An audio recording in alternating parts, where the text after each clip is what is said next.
Welcome to the Filmlings podcast, a bi-weekly podcast where we analyze all that goes into effective filmmaking.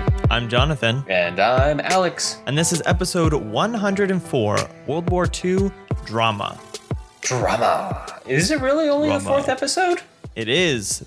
I mean, it's been a lot of World War II movies, but still only 4 episodes containing all of those movies. So it is. Anyway, this week on the show, we are going to be taking a look at movies that deal with the drama aspect of the war, both in basically tone, more like on a civilian level, in general. Yeah. But also, looking at it from that kind of dramatic, thematic angle as well. So talking about these are all movies with a very clear concept of what the war is, and they have messages built into them. They're very well dramatically structured.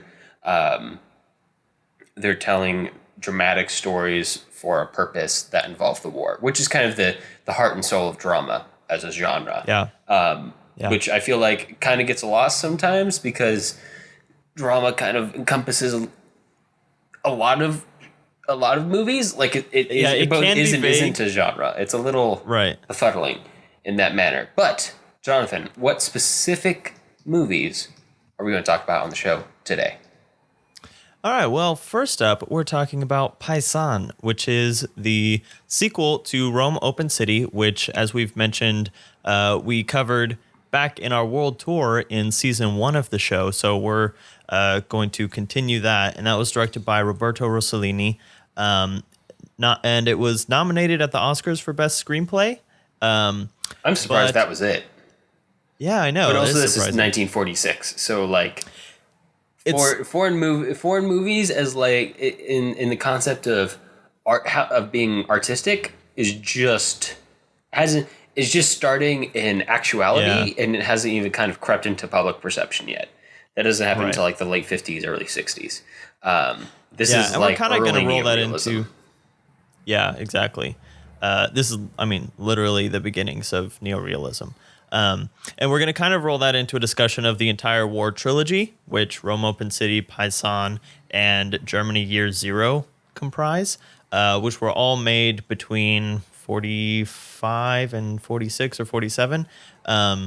So, yeah, these are films that were made, as the war is ending. It's barely over, and Rossellini is making these films about the people that were in them. And then we'll be talking about Army of Shadows from 1969, shifting from Italy to France, directed by Jean-Pierre Melville, and adapted from Joseph Kessel's 1943 book of the same name. And this is about the French Resistance. And finally, we will be talking about Steven Spielberg's World War II opus Schindler's List from 1996, which won at the Oscars Best Picture, Best Director, Best Adapted Screenplay, Best Cinematography, Best Set Decoration, Best Editing, Best Music, and was nominated for Best Actor, Best Supporting Actor, Best Costume Design, Best Sound, and Best Makeup. It's like when you get to the end of a pharmaceutical commercial. Back when we used to listen to commercials on TV, some of you younger people might have no idea what we're talking about, and they just rattle off all of the symptoms at the very end. These are symptoms of being one of the greatest movies of all time. It's definitely on one of those lists. It's one of those movies that is held up there as one of the best of all time. Probably not in anybody. Well, it might be in some people's top 10s, but not on an over consensus top 10. But it's probably in a lot of top 100s. Yeah, absolutely. And is based on a book called Schindler's Ark by Thomas Keneally, which is in itself based on the life of the actual businessman Oskar Schindler, who saved thousands of Jews from being sent to concentration camps. And we will get into all of that when we talk about that movie.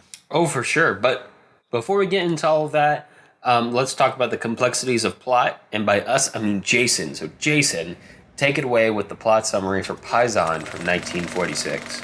Paisan from 1946. The film is shot in Italy following the Allied recapture of the peninsula, featuring the Italians having surrendered before the invasion of southern Italy and the Nazis being driven out after brutal fighting. It contains 6 episodic stories tracing the Allied invasion of the peninsula. Chapter 1. Some of the first Americans land on Sicily to scout. They attempt to cross the language barrier, connecting their humanity, meanwhile dodging the German resistance. Chapter 2. After the Allies capture Naples, a drunk military policeman has a run-in with an orphaned street urchin. Chapter 3. The story of passing ships in the night between an American soldier and a French woman who don't recognize each other after falling in love months before. Chapter 4. An American nurse struggles to cross war-torn Florence to reunite with her beloved painter-turned-partisan leader. Chapter 5. 3 American chaplains, 1 Catholic, 1 Protestant, 1 Jewish, stay the night at a newly liberated Roman Catholic monastery and have dinner with 2 Catholic monks. Chapter 6. Italian partisans and downed British airmen struggle behind the lines against Nazis in the Po River Valley of northern Italy. All right, Jonathan. So when we talk about this movie, obviously we have to talk about neorealism, which we've already spoken about on the podcast to some extent back in the World Tour episode on Italy. But specifically today, we get a look at one of the very early movies made in the neorealistic style, which wasn't a conscious thought at this time. But we see, I think, perhaps how and why that style came about very clearly in this movie. We see that this was shot in 1946, like maybe 1 year after the war had ended and 2 years after Little Italy had been captured by the Allies from Nazi Germans. So you see that the entire infrastructure of the country is just torn down. You see that there's no sets. That's all they have to use is the torn apart buildings and beaches and seaside castles of Italy. Things that are really expensive to emulate now. Yeah, but are Mussolini's just there. walking into. Yeah, they're just there. No one's going to stop them. It's not like you're interfering with the daily business of the country. The country's falling apart. And you have everybody in this movie is a non-actor. It's basically just people who've been pulled into doing this movie who are in Italy. And it's probably people who were there for the war. We don't have a lot of bios on these people, and if you look at their like IMDb pages, it's pretty much just this, maybe 1 or 2 other Italian films from the era. But it's basically like, hey, you have an American accent, you're an American, we're pulling you in. You are an young Italian boy, we're pulling you in. You guys are Germans, you guys are going to be in this movie now. I kind of feel like they dubbed over some of the characters, like the Americans and stuff, because sometimes, I mean, it might just be a facet of the on-set location sound wasn't good. But, I'm actually very glad you brought that up, Jonathan, because this is a key movie into how we get to things like spaghetti westerns being made down the line, because you have casts who speak just their own languages. Yeah, you have pretty much everyone's just speaking in their native language, and that's a style of filmmaking that becomes key to it wasn't intended to make spaghetti westerns and stuff of that sort better, but it did become part of spaghetti westerns, and this is kind of the beginning of that really cosmopolitan filmmaking in Italy and other places of Europe, because you just have people from all over the world in one place at the same time, and that's who you have to make the movie, so you end up resorting to that. So it's an interesting kind of beginning of all of these very cosmopolitan movements that are going to become key to what defines artistic cinema moving forward. Yeah, which is just another facet of the way that World War II affects cinema irrevocably. Like, aside from all of these great films that we've been covering, just the physical throwing together of all of these people and cultures and talents has huge effects going forward, because we have things like you're saying, Italian and American filmmakers start interacting more and stuff like that. That didn't happen in the same way that it did after the war happened, which I think is fascinating. And it gives this film a very this is the purest World War II nonfiction filmmaking that we will ever get, because World War II is over and this is made right there in World War II.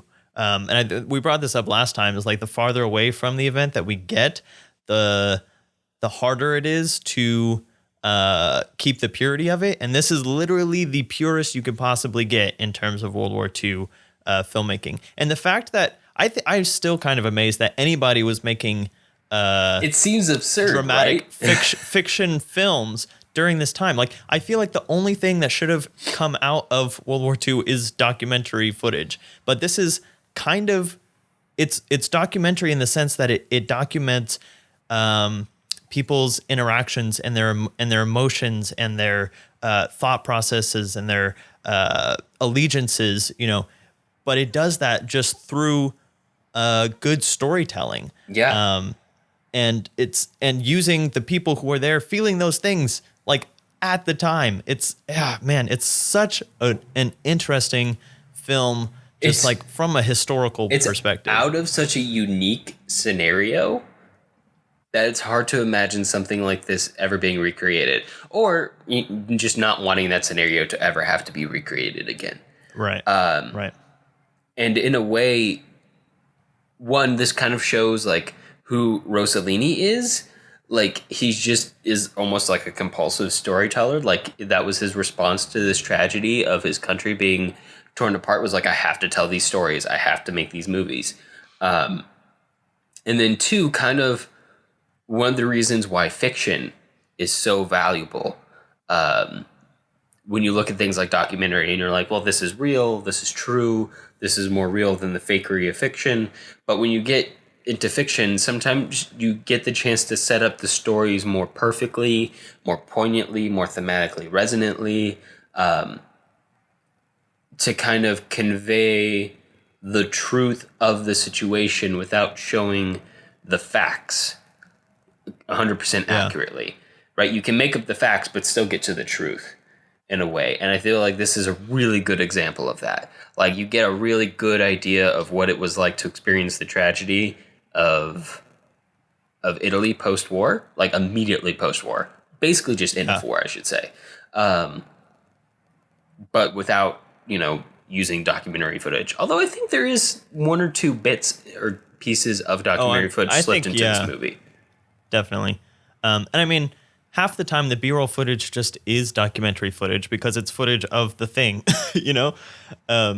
So let's talk about these vignettes in themselves, because they're so broad in scope and tone and everything, and yet they're all kind of unified in the sense that, and I've seen some people who've kind of reviewed this film online saying things like, they kind of just all end in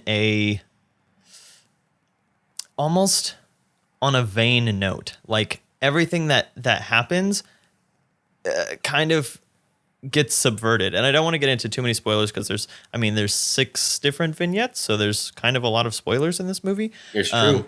But it's one of those things where throughout the film, you just get the sense that in this type of really fraught and legitimately dangerous situation, anything can just come crashing down at any moment. So just for example, the very first segment of the American soldier who is keeping watch over this Italian woman while the other soldiers go off somewhere because she's helping them navigate and stuff, but he doesn't speak her language, and they start to connect and they have this really nice moment, a thing that we've seen 1,000 times in films before in many different contexts. But because we're in this literal war context, without setting up any stakes, we can still have a moment where he gets shot from the window in the middle of a sentence, because that's where they're at.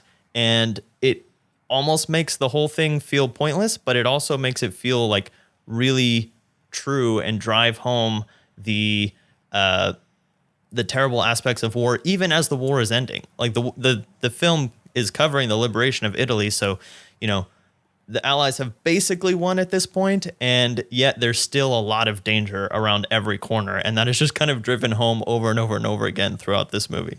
It's true. It's actually I was really found myself enjoying like the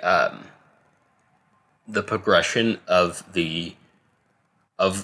all the vignettes, because it actually still feels pretty unified in a manner, like from like a plot perspective. Like they all take place over the course of the invasion by the Allies up to the point. And I should say they're all unrelated. The Po River is no characters are related. Other than this is not one of those things like, like thinking back to even Kieslowski's Red, where all of his different seemingly disconnected storylines come together at the end. No, these are just like they're all anthologies. Yeah, they're only connected by the war, world events that happen in the over the course of the movie. But it is about the advancement, so it kind of feels like you're actually progressing through this story of the advancement. You just change your viewpoints throughout to whatever's most prescient at the moment. Stick with it, seal up the story, and then move on, which is actually kind of nice for an anthology to do, to not only connect everything, but to actually have it push forward over the course of time to an endpoint in a way. Because I feel like the one that springs to mind, just because it's on the top of my head at the moment for other reasons, is the Ballad of Buster Scruggs, which I really liked, but also it does kind of feel like you're just watching like 6 different episodes that are put together and called a feature movie. Whereas this is a feature film. It's a vignette feature film, but it is a feature film. It is cohesive in more than just theme. Yeah, absolutely. And I think one of the other more subtle kind of themes that runs through it and is kind of there just, again, by virtue of the dictates of the setting, but is this idea of a language barrier or a cultural barrier between the people, and trying to overcome that, and ways in which maybe that can't be overcome.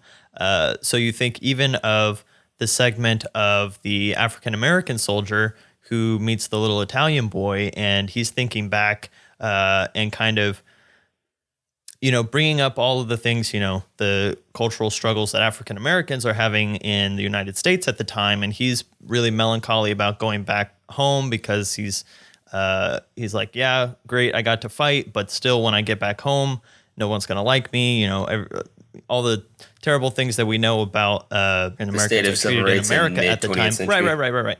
And then he follows the boy to the little, you can't even call it a village anymore that he's living in. It's just this community of people who all their homes have been destroyed. They literally have nothing left. They are resorted to just stealing things from soldiers and other people. And his parents are dead. And, again, just putting these two cultures that are both, legitimately being oppressed in kind of a perspective with each other, that are both halfway across the world from each other.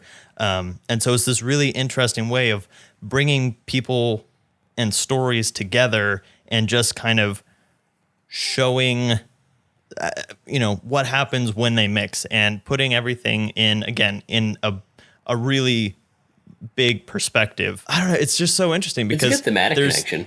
Yeah, it's a thematic connection, and it just makes you think about more than your own current predicament, I guess, however bad that may be. Yeah. It's often about like opening up your worldview to incorporate both your own suffering and other people's suffering, putting them both into context. Not that either one is lessened by the presence of the other, but they're both exist and are valid. And that helping other people is often a way to lessen the burdens upon yourself at the same time. I do like, neorealism often gets this this label of being nihilistic and bleak. Doom and gloom and bleak. And there are some very bleak movies in the War trilogy, which is oh gosh, Germany Year Zero, which is the cap. It's Rome, open city, Roma città aperta, Paisan, and then Germany Year Zero. Germany Year Zero is the darkest by far. I mean, yeah, none of Rome them end Open City's happily, pretty dark. but I don't know though. Paisan has a lot of tragedy in it, but the way the overall thing is structured, every time the tragedy happens, but the people persist. They keep persisting, and we come back to the next stage, and the liberation of Italy has continued further. Yeah. And we come back to the next station, and it's continued further. And even when we face losses at the end of this movie, we know that it happens. We know that's coming. And the people who would be watching this movie and who had made this movie also knew that. So I feel like this one is almost like it embraces the tragic nature of human existence, but at the same time, kind of celebrates the persistent hopefulness in the face of that tragedy that humans can exhibit when they're pushed to their brink, which I think is really, really nice. I actually kind of like really enjoy the hopeful tones of this movie, which is surprising considering it is a neorealistic movie, and in that trilogy, it's sandwiched by two things that are just dark. I mean, Germany, I kind of knew how Germany Year Zero would end, but I didn't know how it would end. Yeah. If that made sense. It's so dark. I don't know. Maybe we'll have it on the show one day. Well, yeah, I was thinking watching Germany Year Zero just to complete the war trilogy this week.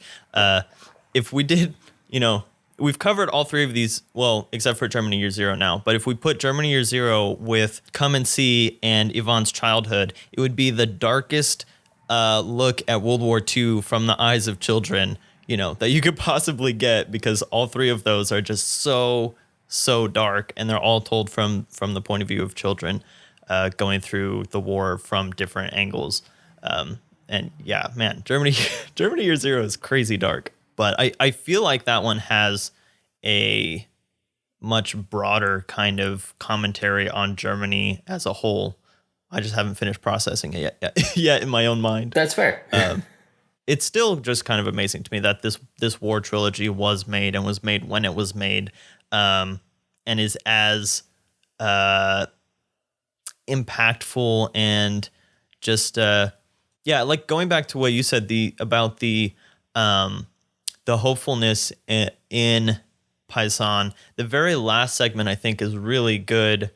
Look at that. Even though it ends tragically, also it shows so much camaraderie, and the fact of the American soldiers fighting alongside the Italian resistance, and then the British soldiers join them, and they're all kind of helping each other out and trying to survive and avoid the Germans. It's probably the most hopeful and cheerful and kind of like rallying of the segments, which is probably why Rossellini chose to end the film with that segment. And the other thing, I see what you're saying about the hopefulness running through it, although it's not necessarily like the first thing that you take away from the film, because there is certainly a lot not. of tragedy in it. No. It's like it's buried down there. Yeah, if you accept that it's there at all. The fact that the film is called Paisan, which is kind of a familiar way to greet someone in Italy, is like hey friend or something like that. I think using that word as the title kind of drives home that point that you're making, because ultimately it is about allies and friends and survival and persistence, which is, it's like you said, it's buried in there, but it still does shine through. It definitely does. But yeah, the last thing I'd say about Paisan, and especially in relation to Italian neorealism and Italian cinema in general, is the fact that each of these vignettes had a different writer on it. One of them being Federico Fellini, who goes on to be one of the most acclaimed Italian directors of all time. And we covered one of his films, 8½, back in our Italy episode as well. And so he was working with Rossellini and coming up through some of the masters of Italian neorealism at the very beginning of his career. And so that's just a really cool tie-in, again, to putting this film and World War II film in a more broad context of world cinema. All right, then, Jonathan. With that, let's move on. Let's jump about 20 years into the future. with Army of Shadows. One country over. And one country over with Army of Shadows from 1969, which, while it's in French, Jason, give us the summary in English. Army of Shadows from 1969. Quiet, unassuming, glasses-wearing Philippe Gerbier is the head of the French resistance based in Marseille. He starts off the movie being interned in a prisoner camp from which he wrangles an escape from the grasp of the Gestapo and then continues to fight the Nazis with every agent at his disposal. We follow the various members of a small resistance group as they are forced to the ends of their capabilities and even their humanity to free their country, taking on machine guns, the Gestapo, the SS, submarines, parachuting, and much more. Perhaps they're all doomed to die in this fight, but they'll make the Nazis pay for their lives dearly. Man, this film is gorgeous. Like, Paisan has such a grittiness to it. Yeah. But this film is shot like a modern film. I kept coming back to, which I haven't seen in a while, so may or may not be the best reference, but for some reason it reminded me a lot of Tinker Tailor Soldier Spy, which might just be the kind of pacing and the slow kind of spy thriller intrigue of it. But it's filmed like a modern film, even though it's from 1969. Yeah. It's quite impressive. You're right. It is shot mostly in shadow, with bright pops where they want us to have information, but pretty much it's almost noir now that I think about it. Yeah, no, this is noir. Noir lighting has definitely become the dominant theme of lighting over the past 10 to 20 years, especially in TV. Bright pops of color where you want it, which is more of a neo-noir thing, but also bright pops of light where you want it. And if you don't want it if it's not meant to be in the frame, it's pretty much put into shadow. And it makes perfect sense when used in this movie.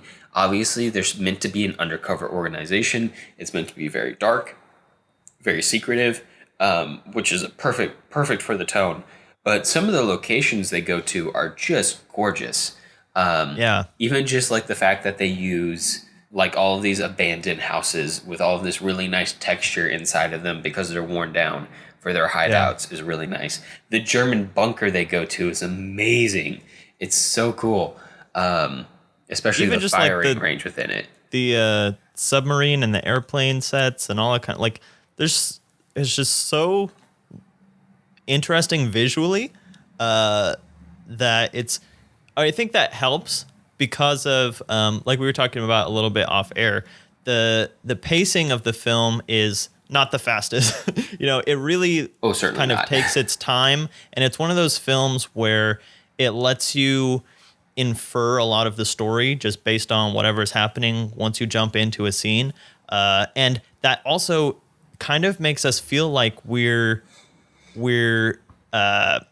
picking up on all of these secret happenings because, it is a secret organization. They're going behind the Germans' backs and stuff like that. And so we kind of feel like we're spying on them because we're picking up little pieces of information as the film reveals them to us, and then we've got to stitch it all together a little bit in the background, which makes it really enjoyable, a really enjoyable watch. Oh, it is. It's really cool. Jonathan, you were actually saying beforehand though that it does require a lot of attention. Which at the time I feel like maybe we mention this sometimes in the podcast, but we don't mention it enough. But our watching habits as a society have just atrophied completely. We're so bad at watching things. We watch almost everything really passively, like with something else on, or you're doing something else while you're watching your show, or you're watching your TV show. You now have the ability to put down a movie halfway through, like you would a book, and then come back to it later, which might be how modern movies get made a lot of the times, with the intent for them to be distributed on Netflix, so you can take that into account while you're making it. But Army of Shadows is made with the intent that you are going to be in a dark theater, trapped for 2 hours watching this movie. Right. And that's not really. So the viewing situation changes a lot. I would advise, this is one of those movies where I advise a good cup of coffee before you watch it, or while you watch it. Not that it's slow, not that it's boring. It's just that it has a purposefully subdued tension to it. that is very much the very much a point that they're making in the film, that you're not going to see the danger all the time, but the danger is always there for these people. They are, and they walk about like hanged men and women, because they are hanged men and women. They all know that they're going to die in the end. They all know what's coming to them, but they're doing it anyway because they see it as their duty. So, yes, very, very dark, very, very intense. What do you think of the tonality of the acting, Jonathan? Because they went for this style where everything's very, very, very businesslike. The emotions feel pretty repressed, but they're still evidently there. Yeah. And I like it a lot. I think one thing that I was thinking, okay, here, I'm going to try and like combine a couple of different thoughts that I had throughout the film. But I was thinking that this is, especially since we're putting these World War II films kind of in context and grouping them based on kind of their tone or their subject matter, I was thinking when the film opens with our main character getting put into a German POW camp, and then he's talking about escaping and stuff, it kind of like naturally made me start thinking about The Great Escape and the fact that The Great Escape could have been shot like this. I mean, that was a very covert, secretive type of thing that was happening, but they chose to focus that on kind of the heroicism of it, the excitement, the sensationalism, which is something that we'll get to as far as how these films differ when we get to our overall notes. But yeah, that's kind of, even though this film does not take place all within the POW camp, you know, you could have taken a lot of different angles with it. And the fact that it is so subdued, again, just kind of heightens that sense of secrecy. And especially on the acting side, since we're talking about spies and we're talking about resistance and going against the dominant governing authority, it gives this sense of not knowing who to trust, which is great. And it turns out that for the most part, most of our characters are trustworthy.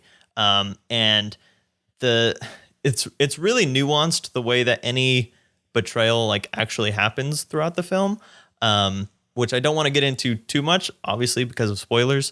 But the fact that, you know, so much stuff happens off camera that we have to piece together. So many of the characters are not, you know, wearing their heart on their sleeve for obvious reasons. It keeps you on your toes the whole time, and you're trying to like make sure that the people that you're rooting for, you actually should be rooting for, and they're not going to stab you or the other characters in the back at some point, and all that kind of thing. So I think that, you know, all of these things, the acting, the tone, the cinematography, it's all going into building up this this suspense and this drama in a really, really masterful way. Yeah, I wasn't actually sure, even as I think I know the part you're talking about, where somebody might be being betrayed, somebody might have intended for something to happen. You don't know for sure. Yeah, there are a couple points, because there are times when, you know, people leave. The film almost starts with a betrayal, which I can say because it's really not that important as you go along. So we start off so with, deep in shadow. It's crazy. Yeah, it is.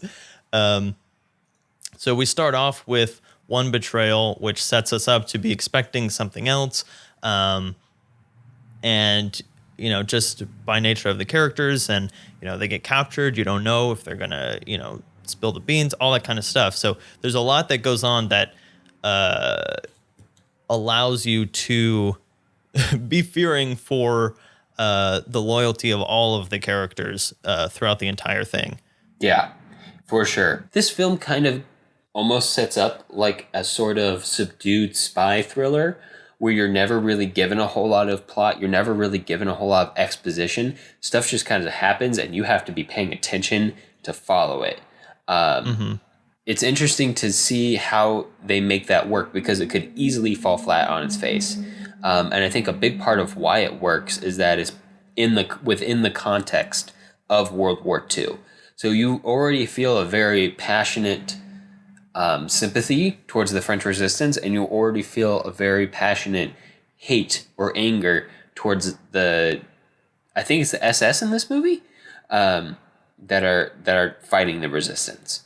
You already have that kind of set up, these preconceived packaged sympathies to just throw at your audience and just have it ready to go. They're automatically sympathetic towards this, and it makes it easier to care about the stuff that's happening right off the bat. Plus, like you said, they start off from a very interesting plot point. You don't expect to start with the protagonist being arrested and put into a prisoner camp.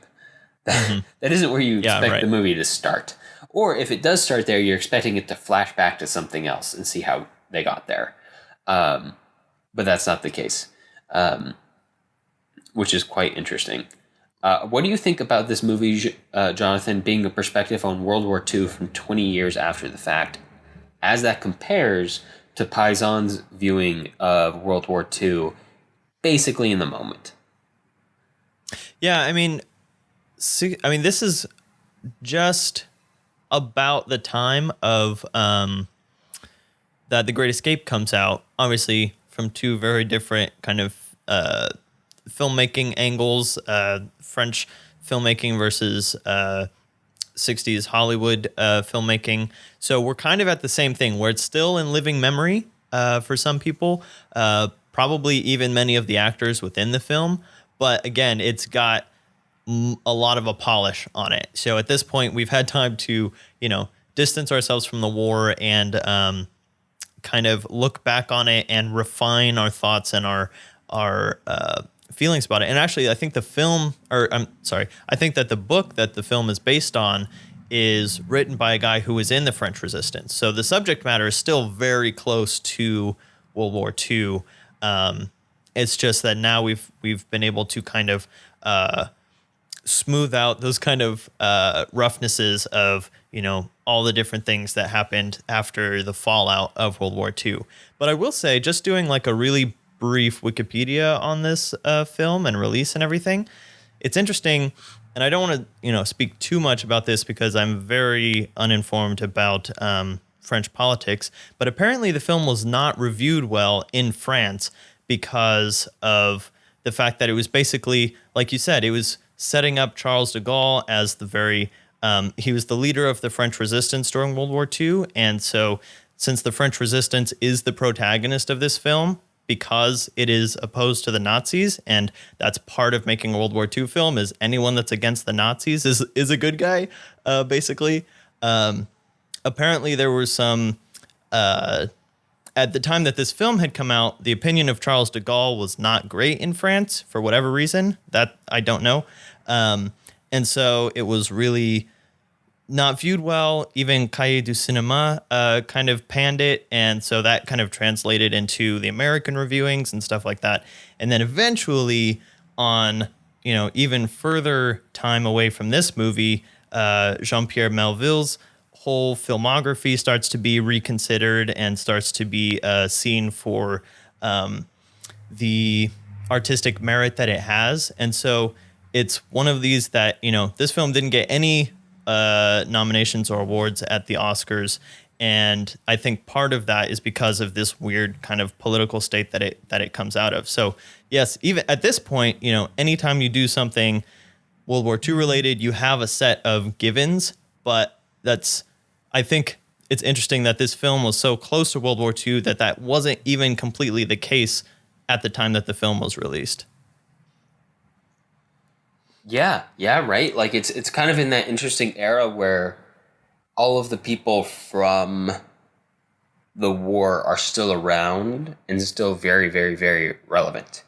And have really strong and nuanced opinions because they were there. It's a very key part of the people who are alive making and watching these films life in the 60s.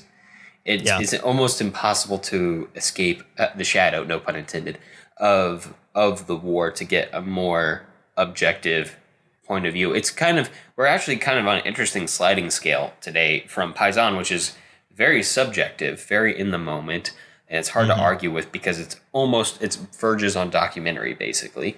Army of Shadows, which is kind of in that in-between space, and then you're starting to get far enough away with Schindler's List, where people who survived the war and were old enough during the war to experience it are very old. They're not the majority of the population anymore. Not the majority of the population. They don't wield the same power when it comes to critical circles or the movie watching core anymore. So you're starting to get into attempts at a more objective viewpoint of the war, although you'll never reach a perfect objective viewpoint of the war. It would be impossible. No matter how you would present it, it would be skewed one way or the other, or one of the million ways you could possibly skew it. But this is a very interesting in between in that regard. Yeah, definitely.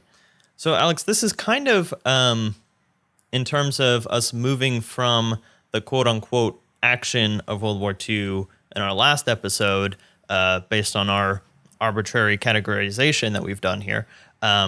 This one of this week kind of, well, I guess Paisan too, to some extent, but this one has like a lot of like action in it, kind of spurred out. It's not the whole driving force of the film, but what are those things that kind of push this more to a dramatic type of film than, say, like a sensationalized, action-y type of war movie?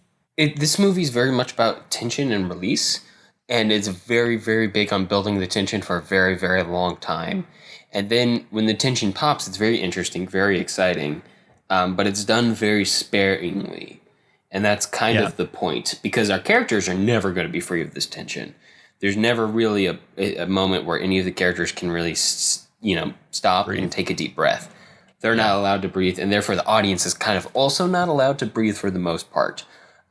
Also, I will say, in those moments of action, we kind of see that our characters' strengths lie in the planning and the spying and the sneaking, not really in the running and the jumping and the climbing. Even the killing. Like the very first one is brutal to watch, because it's the first time that they have to, as they say in the film, eliminate someone for potentially compromising them. And it's clear that this little section of the resistance that we're following has never done that before. And those are always like the most brutal kinds of killings to watch in films. There's, obviously hundreds of films that make killing such a kind of just easy throwaway part of the film. But this film makes you kind of feel it and think about it every time that it happens, because it is so sparsely included. Yeah, you're right. It does put much more significance on every single moment like that, which is a good thing to keep in mind. If you want something elevated, sometimes the best way to do it is to use it sparingly rather than use it widely all throughout.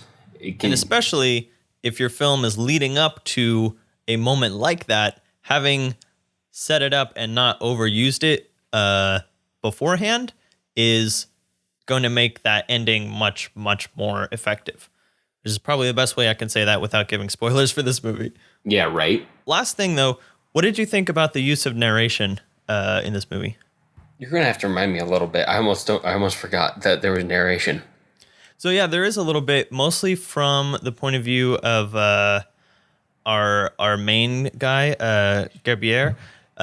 And so I think of specifically like in the very first scene when he's getting taken into the POW camp, and the officer is like kind of reading over his record, and through narration, the character is saying, carrot, stick, like kind of emulating the thought process of the officer trying to decide whether or not he should, try to flatter this guy who's obviously very high up in the French resistance, or kind of beat him down into submission, and that kind of thing. And then the scene ends and he's like, all right, well, he decided to use the carrot for now, but use it carefully. And then there are times when like he's in hiding out in the middle of nowhere, and he kind of narrates his thoughts in his journal and stuff like that. But yeah, it's used very sparingly. And I like to bring it up whenever narration kind of and voiceover happens in a movie, because it can get a bad rap. And so when it's used well, it's always interesting to kind of look at that and see how it was used, and how it wasn't overused. Right. Because it can easily become overused or exhausting. Or cop-out writing. Yeah. Or just simply like delivering exposition. And this is definitely not delivering exposition. This is... No, it's delivering character. Yeah, providing character complexity and dramatic interest to the scene. Like the scene becomes more interesting, more compelling when you have that narration of the guy waffling between whether or not to use the carrot or the stick. It also conveys the stakes, but also in a very non-explicit manner. Like it's an intriguing way to do it because it's not simply stated. That it's not like at that point I was wondering whether or not I was going to offer him a boon or whether or not I was going to kill him. Right. It's done in an interesting, clever, and well-written manner. Yeah. All right, cool. Well, let's move on to Schindler's List, the one that our listeners are probably, actually almost definitely, the most familiar with. Yeah, I guarantee most of you have seen this. Yeah, Jason set that one up for us. Schindler's List from 1993. Oskar Schindler is a capitalistic opportunist and a member of the Nazi Party in Poland. As freedoms and rights begin to be stripped from the Jewish people of Krakow, he jumps at the chance to use the Jews as a captive workforce and source of capital. In the process, his business director, Itzhak Stern, uses those work certificates to save what people he can.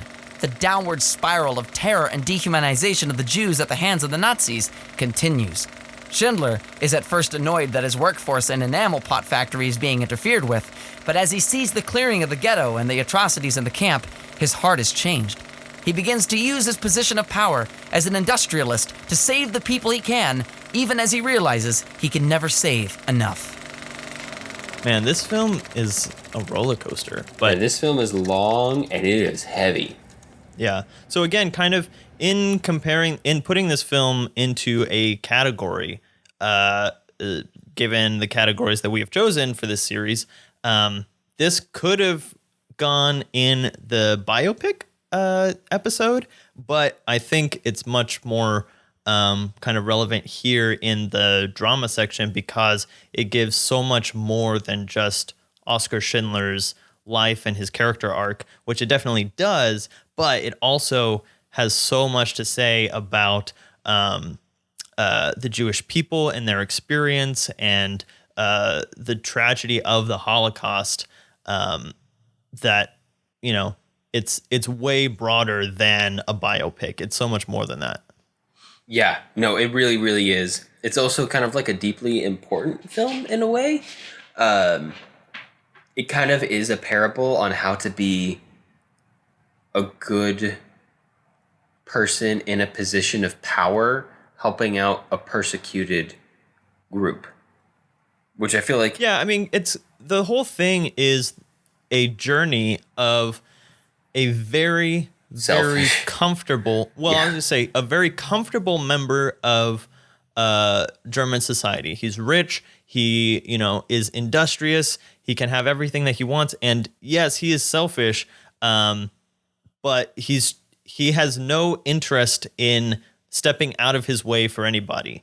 And the kind of elements that slowly turn him into a very, very motivated and, kind of stop at nothing hero, essentially, for these thousands and thousands of individuals who otherwise would not have survived World War II.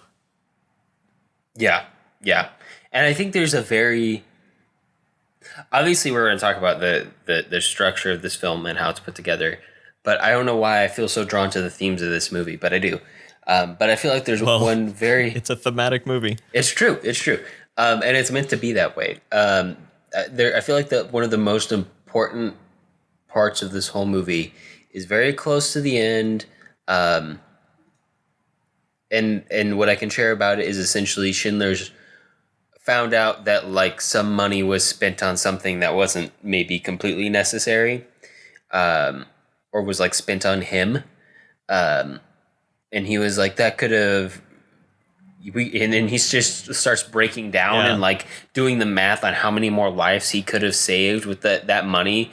And and everyone else is, trying to calm him and comfort him and tell him he's done enough. But he's just like, yeah, no, there's no making up for what was done to these people.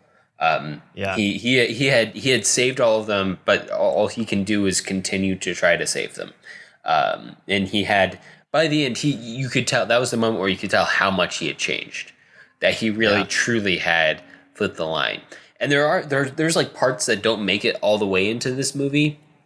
It's established at the start of the movie that Schindler isn't just a German; he is a member of the Nazi Party.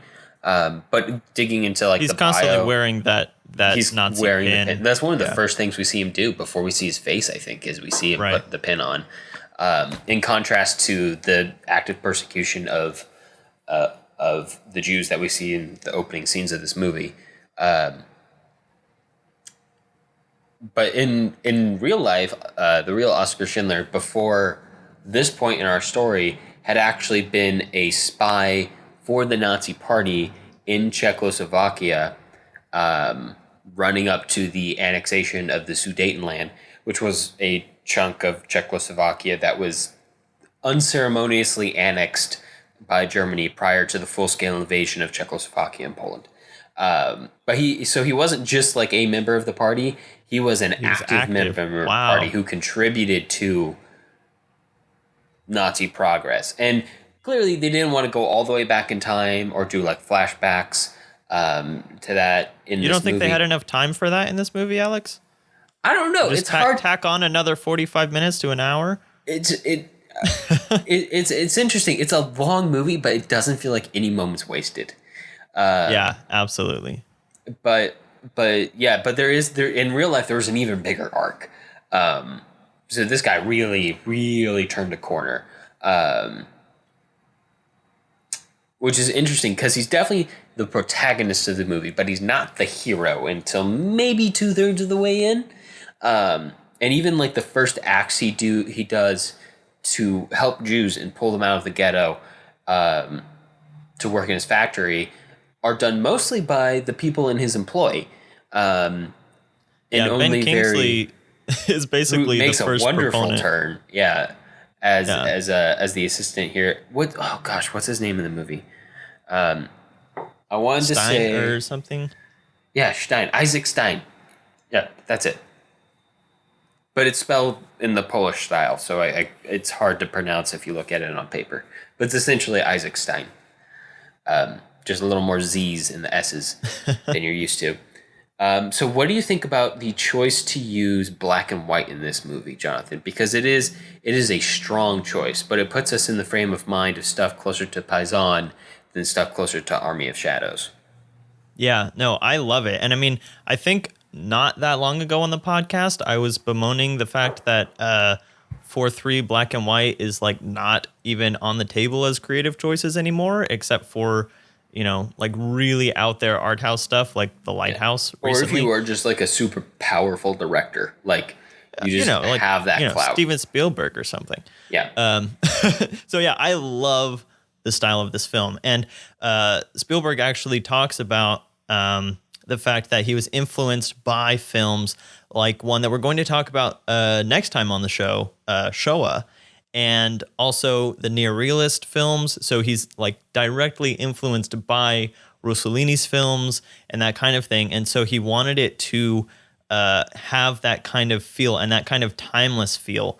And he even has a statement about not wanting to over beautify any moments of the Holocaust that he's portraying. And so not doing things like putting a lot of color and costume design and like, really artistically filling the frame. I mean, obviously it's shot very well and aesthetic and all that kind of thing, but the black and white kind of keeps it from being so much about that kind of colorful flamboyance and more about the actual people and things being depicted. And I think that we kind of have to keep Schindler's List in context of Spielberg's career. He talks about how like he was always more inclined to go towards like a big type David Lean type of a storytelling. I mean, we could see that in things like Raiders of the Lost Ark and his other like big epic movies. And so the intentional choice to limit himself to this type of documentary style, black and white, Spielberg says it matured him as a filmmaker. And I think that you can really see that. And it makes him make these really, really specific artistic choices like the red jacket, like the candles, like all of that stuff that all go into making this film have a gravity that can be felt even beyond the script and the story. Yeah, for sure. I always forget about the second appearance of the red jacket, but it's particularly devastating. Yeah, it makes the first appearance of the red jacket even more important. And I was reading up a little bit about that and how it kind of creates this theme of how blatantly obvious the Holocaust was to those in Europe at the time, and yet how much of a blind eye was turned to it. I feel it was a very like key theme in the movie was like the sheer amount of like lighting and playing of the innocent bystander was going on in this movie. Like it's bad. And like the red jacket, I think it shows continue. I was just say the red jacket is the moment that Oskar Schindler, it's his turning point, because when he rides up on the horse and he sees the ghetto massacre, that's when he sees the red jacket, and is when he starts to actually realize, this isn't going to stop. It's only going to get worse. And I'm treating my workers the way that I say I'm treating them. I mean, he was protecting them just kind of out of, you assume some like a human decency of like not beating his workers or murdering them or anything. But when he sees the red jacket during the massacre is when he realizes that he has to do more than just not kill them. He has to actually save them because no one else is going to. Yeah. The red jacket also does a good job of cutting through the numbers. It's one of those things. 6 million is a big number. And it does sound tragic, but there's something about us as humans that keeps us from latching on to that personally. You need to see the individual course of action that happens to a single person, a single story, to really get super attached emotionally to it. It's a weird bit of programming in humans, but it is what it is. And they don't just do it with the girl in the red jacket. There are some other folks in the movie. There's a girl with the round glasses, and then some other people who we see multiple times, like the old man who is, I think he has one arm. He doesn't make it very far in the movie, unfortunately. That was a very sad death. But those are also really important, like having those identifiable faces and names for the way that Spielberg concludes the film, which we'll get to in a little bit. But I think that the entire film is almost serves the purpose that you're talking about of stripping the numbers away from this. I mean, just the fact that the film is called Schindler's List, and it's about this list of names and the number of people that he can save, and what that costs, like physically costs. So it's so full of this taking a very cold and calculated kind of approach to the most intimately personal type of a thing, which is, namely genocide. And so I think that that's the entire point of the film, and the red jacket is just like the single focal point that can be driven through the film. Yeah. This is one of the cruelest depictions of the Holocaust I think I've ever seen in film. That's not documentary. This is true. Although even in documentaries, you see the aftermath, but you don't see the process. And in this movie, even though it's all written, obviously, well after the fact, You see the gaslighting and the lies that are repeatedly told to the Jewish people put in these camps.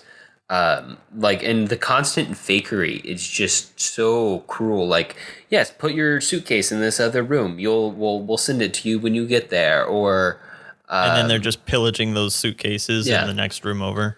Or, the constant state of denial that the people within the camps purposely put themselves into, essentially to keep hope, is like, there's no way those showers that you're talking about that kill everybody exist. That's not true.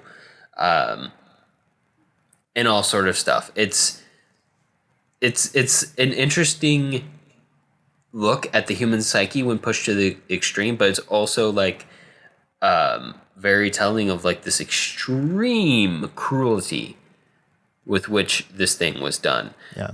Obviously the thing itself is atrocious and horrible and inhumane and unimaginable, and one of those things that can never be done, that should never be done. But so along those lines, it's just so mean and cruel. Right. And along those lines, what are your thoughts on Ralph Fiennes' character, who is kind of our stand-in for the average Nazi soldier or Nazi general even? He's a really good representation of what I think the Nazi worldview should be viewed as. And it's kind of that of like a petulant child. Which kind of connects back to JoJo, which we talked about on the bonus podcast. But also a very conflicted one. He is conflicted, but also he is just like kind of like a prep school brat who is upset that he doesn't get absolutely everything he wants and has been told that he's better than everyone else the entire time. And so it's just become like this monster who's also like a little whiny boy at the same time. And at the he actually, surprisingly enough, has an arc. He's not absolved at all by the end. And satisfyingly enough, they do show his final demise. His arc is a full circle, though. But it's true. But it is interesting that he improves at all, but it also shows like the malleability and like the easily influenced nature of the people who fully embrace the Nazi idea. Like Schindler's able to like pull his puppet strings in like the same way that essentially the Nazi regime pulled his puppet strings to begin with. Yeah. But there are so many really, really fascinating moments that a lot of times in the World War II movies, even the ones we've been talking about, the Nazis are just there to be the antagonist, which for the most part during the war, like as a soldier and stuff, that's all they are. They're shooting at you, so you can either shoot back or get shot. But in a film like this, where we're kind of spending time higher up, we're seeing the Nazis, not just the ones in uniform on the ground. Like the Ralph Fiennes even kind of debating with himself about the humanity of the Jews, or his just like super cavalier attitude towards killing them. All of these things are things that we don't often get to see, but that Spielberg takes and kind of dives into. And then, the character, even as he's going through this inner conflict, the Nazi wins out. And we just see the utterly devastating consequences of that throughout the film. And, the film itself, like the way that it's structured, kind of does this really nice meta arc, because we have all the stuff with Schindler, but even as we go, we're seeing kind of everyday Jewish life, and then we're seeing them in the ghettos, and then in the work camps, and then the film saves the actual concentration camps like Auschwitz for the very end of the film. So even this really broader view of the war, we're kind of going on an arc through, even as we're going through the character arc of Oskar Schindler and of Goethe, and and all of these other kinds of characters. So it's just, there's so many layers, and they're all built and feed off of each other so masterfully. I mean, of course, even at this point, you don't expect anything less from Steven Spielberg, but this is why it is one of his crowning achievements, really, in film. Yeah. It's definitely kind of one of his signature movies, and in a way, fairly different from a lot of other ones he's made. Maybe not like the most popular or the first one that you think of, but it is different from those films like Raiders or Jurassic Park and stuff like that. Because when you think of Spielberg, you think of fun. But this is not a fun movie. This is the least family-friendly Spielberg film that I can think of at all. I feel like this is one of the few times we can unequivocally call a movie unfun. You're right. This is an unfun movie, but it is an important movie, and it often ends up on one of the lists of the top 100. I think it's on the AFI top 100, 100 years, 100 movies, the most recent one they've come out with. It's definitely on a lot of top 100s. It's in the top 200 on IMDb, on Letterboxd, all sorts of ranking sites. It's definitely regarded as one of the more important movies out there. On one of the most important topics in history. So definitely worth the watch if you haven't seen it, but I'm assuming you have because you're listening to our podcast, which shows you have an interest in movies. But if some of your friends haven't seen it, maybe show it to them. But it is one of those movies that you have to be mentally prepared for before you just start watching it. True, yeah. No, don't be like, hey guys, you want to watch a movie? Yeah. Hey, everybody, come over to my house. Let's watch a movie. Oh, we're gonna have popcorn and all kinds of fun. Nope.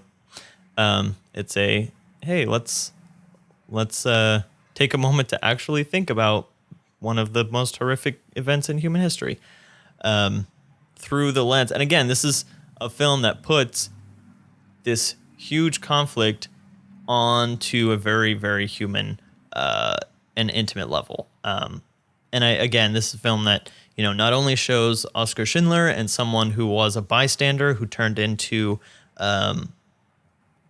what arguably way more complicit bystander even.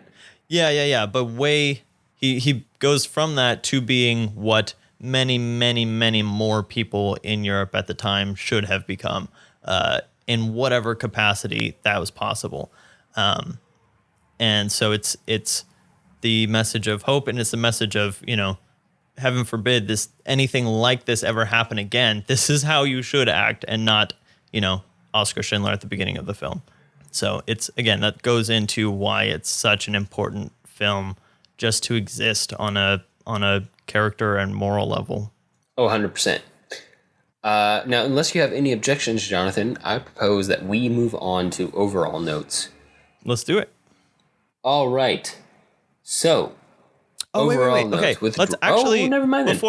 Before we move on from Schindler's List, let's talk about the very, very end, because that's going to be a really nice kind of bridge into next time's episode, which we'll talk about in a little bit. But what are your thoughts on the actual bringing in of the Schindler Jews, as they're called in the film, those who settled in Czechoslovakia after the war ended and Schindler's factory was liberated, and kind of started an entire population, which, as the film makes a point to highlight, the population that stems from those that Oskar Schindler saved ended up being a larger number of Jews than those that actually survived in Poland after World War II. I thought it was a nice touch. It was important to remind people at the end of the movie that it was real. And I think it was a nice thing for those families who were willing to participate to do. Again, it strips the numbers away. Yeah, it does. And it shows you those strips faces. the Hollywood facade off of it as well. And it was nice to see the further that the growing effect of what he had of what he did had on the world. Like you see not only these people but their families as well. Like it wasn't in all vain. those people that wouldn't have existed. Like humanity persisted in part because of Oskar Schindler. And that's kind of the thing that you see, and people like him. And it encourages people to be that bold and brave. Hopefully not in that situation, because hopefully no one will ever have to be in that situation. But in their thoughts and the way they act in the world in the same worldview. Yeah, absolutely. And again, going into the fact of the film being somewhat influenced by films like Shoah, which we're going to talk about next week, just kind of bringing that little documentary element into it, and as much as possible, using the people who were still alive in 1996, because again, we're almost to the point where you cannot do that. You can't include that in your World War II movie that's coming out in 2019 or 2020, because there's no one left who has that direct of a connection to those events. And so including that is kind of important, just because there's a limited amount of time that's even an option. Certainly. So yeah, now we can move on into our overall notes and talk about the three of these films as a perspective on World War II that is less sensational. I won't say less thoughtful, because it's not that our other films did not have thought put into them, but they're driven very much by the themes and the more cerebral aspects of them than by the action-y or sensational tabloid politics kind of view like we have been looking at. Yeah, that's true. We have there definitely are those solemn points, like in the action movies we talked about last time on the show. But in these drama films, that's pretty much all it's about. We're looking at the themes. We're looking at the impact. We're looking at what this means on a larger scale, and hopefully giving the audience a way to internalize that and kind of understand the impact of what essentially is a large-scale tragedy. Yeah. No, what objectively and hopefully irrepeatably is a large-scale tragedy. So yeah, and the way that these films approach it requires an element of solemnity that is hard to do. It's hard to make a film like The Great Escape with that kind of, I don't want to say like flippant or fun, but the elements of The Great Escape that make it so exciting are the action parts. And it's not so much about, let's consider what it means for these soldiers to get out and what effect that has on all the people who are dying at the hands of the Nazis and that kind of thing. That's more look at the bravery and resourcefulness of these trained officers and stuff like that. Just kind of put in the context of World War II. But this is very much about like, what is the impact of a single person on this huge tragedy that is, for the most part, going to continue with or without your efforts? And to what extent can a single person make an influence? And again, like going back to the end of Schindler's List, where it's him trying to reconcile the fact that enough can never be done after something so horrific has happened. The only thing that can be done is for it to stop, and however early it stops, it has to stop, or else a million Oskar Schindlers are not going to change anything unless, something really drastic has to happen. And that's why D-Day had to happen. That's why the war kind of, ended the way it did, because without really, really drastic action, something so drastic can't be stopped by individuals, like even as heroic as Oskar Schindler was, And so these are all just like really big types of questions and conflicts that films like this are able to ask. Yeah. And I feel like one of the fundamental points of all of these films, other than, remembrance and consideration, is to make sure that nothing like these events ever happens again. Yeah. Which we keep coming back to, but it's really, really important. Yeah. No more world wars, please. No more genocides if possible. It's one of those things that we have to remember that this type of thinking has become very ingrained in our culture as those of us who have access to this material. But not so much to other parts of the world that don't have access to reflections on this drama, or just people who don't pay attention, who don't. Yeah, like it's out there, so yeah. The excuses for this happening again just kind of dwindle over time. This is one of the points of art is to memorialize in a way, and memorials are in a way, shape, or form in art. It's supposed to make you feel a certain way and feel like this should never happen again, very specifically. Yeah. But this is definitely, I think, the heaviest of the World War II episodes so far. So far, that it will be there's one left. There's one left, but it's the heaviest so far.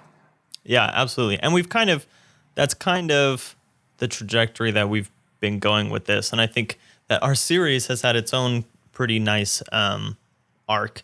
And so there, and again, as we've been saying with each of these episodes, there's so many more World War II dramas out there. I realized this in the past couple of weeks that like The Notebook is a World War II drama. There's The Pianist, which was just dropped on Netflix. There's Boy in the Striped Pajamas, which I haven't seen yet, but I mean, there's a lot of them from America, from other points in the war, from other countries and stuff like that are out there. These just kind of are our top picks for really important films from a couple of different angles that show the war on a very individual, human kind of civilian level, kind of stripping a lot of the big overall politics out of it, stripping a lot of the excitement of battles, from whatever decade or century they're in. Battles always have some amount of excitement to them. And so once you've kind of gotten past that, it's back to the people. And that's what these films do a really good job of, just like you said, immortalizing and memorializing these people who lived through this terrible, terrible event. And next time on the show, we're going to get even closer to the memorialization, because we're going to be talking about documentaries, and we're going to be like getting into the nitty-gritty of people who were there, footage from the actual tragedy, interviews with people who were involved with the tragedy, and taking a really as we're going to call it, a reflective view of the war, looking back on it. And so what are those films that we're talking about next time, Alex? Yes, next time we'll be talking about some very heavy movies. The first of which is Night and Fog from 1956, which is when it's released, but it's mostly documentary footage of the liberation of Holocaust camps. So be prepared if you choose to watch that. You could probably find it online. Only it's 30 not minutes very long. I think it's it is like half an hour. And it'll be the longest 30 minutes of your life. Yeah. Then there is Shoah from 1985, which on the other end is 9 hours long. Yeah, we're making up for our short film inclusion with the 9-hour inclusion. Yes, which is almost impossible to beat, I think, as far as our Filmlings runtime. Yeah, unless you want to count like the Decalogue as one movie, then it will be impossible to beat. Yeah, that's true. And then, of course, finally, we will be talking. The show will be a little more bearable to look at. It's no documentary footage. It's only interview footage. Yeah, it's discussion of the Holocaust from the point of view of survivors, Right. directly interviewing them. And then finally is White Light, Black Rain, which is an HBO documentary from 2007. And it talks about the fallout or the lead up to experience and fallout from the bombings of Hiroshima and Nagasaki with atomic bombs at the end of the Pacific War in 1945. It talks with survivors. There is graphic content warning on that one as well. Not necessarily an easy watch, but it was a very interesting watch. So again, very heavy episode coming up. Yep. It's important topics to cover. When it comes to World War II, this might be the heaviest episode we ever do on the podcast. If you feel up to it, we will talk to you next week. If you don't, Yeah, right. I don't know if I entirely blame you. But it is going to be incredibly heavy. I think it's one that, as far as covering World War II, we can't leave these films off because these are super important when we're talking Yeah. about World War II and we're talking about the coverage of World War II through the medium of film. Super important. It's going to be a super important episode. just not an easy one. It'll just be hard. Yeah. So yeah, that'll wrap it up for this episode. But I will say we're going to be posting a poll on our Patreon account. And again, polls are open to everybody for what we're going to be doing after our reflection episode. And so that will be about some dynamic duos. So different acting pairs who have done several films together throughout the years. So hopefully that will take us into a little bit more of a lighter tone after this really, really dark series of 5 episodes. It's definitely going to be lighter. There's no so way. Our options are going to be It would be heavier. Robert Redford and Paul Newman, and Fred Astaire, Ginger Rogers, and Tom Hanks and Meg Ryan. So if you have an opinion on one of those duos that you feel strongly about, head over to our Patreon page and help us out and get your voice heard. And then also, if you want to subscribe at our bonus podcast tier, the last episode that we released over there was covering Taika Waititi's recent release of Jojo Rabbit. Well, that's about all the time we have for this episode. If you have movie suggestions for us or just want to reach out, I can be found on Twitter at JSSatchel. And I'm at Alex Garinger. And I'm at the Blue Jay 1994. And to find links to things that we talked about today, you can view them on the blog at thefilmlings.com. If you like the show, let us know. Leave us a review on iTunes so other people know what we're all about. We definitely appreciate it. Talk to you next time, and don't commit genocide. All right, see ya.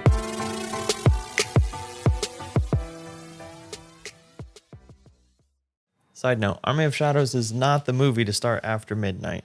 No.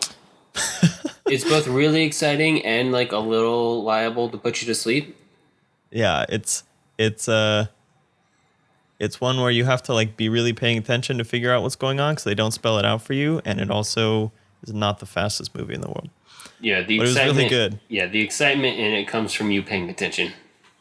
Yeah, which is just rude if you ask me. Like, how dare you ask us to do work while we're watching movies? How dare they? Anyway.